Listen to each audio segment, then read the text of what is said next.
কথা ধারাবাহিকে আজকের পর্বে আমরা দেখতে পাবো ছোট কাকাই বলে গুহবাড়ির বউ এই প্রথমবার থানায় গেল, আবার বিনা কারণে।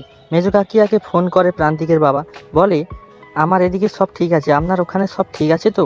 মেজো কাকিয়া বলে না, ঠিক নেই, মুকুটটা যে নকল সেটা কথা জেনে গেছে। প্রান্তিকের বাবা বলে তোমাকে বলেছিলাম কাজটা ঠিক করতে, তুমি কাজটা ঠিক করতেই পারলে না। মেজো কাকিয়া বলে আমি মুকুট চুরির দায়ে কথাকে জেলে পাঠিয়ে দিয়েছি কিছুদিনের জন্য। প্রান্তিকের বাবা বলে এবার মুকুট পাচার করা আমার খুব টাফ হয়ে যাবে।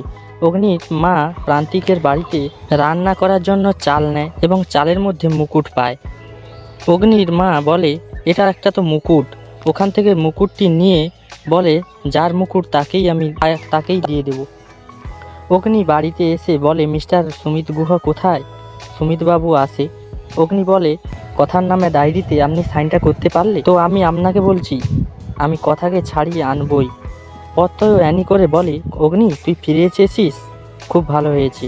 তো বন্ধুরা, অগ্নিও কথা মিলে পারবে মা নন্দীর আসল মুকুট পাচারে কারা আছে? আপনাদের মতামত অবশ্যই কমেন্টে জানিও। আরও নতুন নতুন আপডেট পেতে আমাদের চ্যানেলটিকে সাবস্ক্রাইব করে অবশ্যই পাশে থাকুন।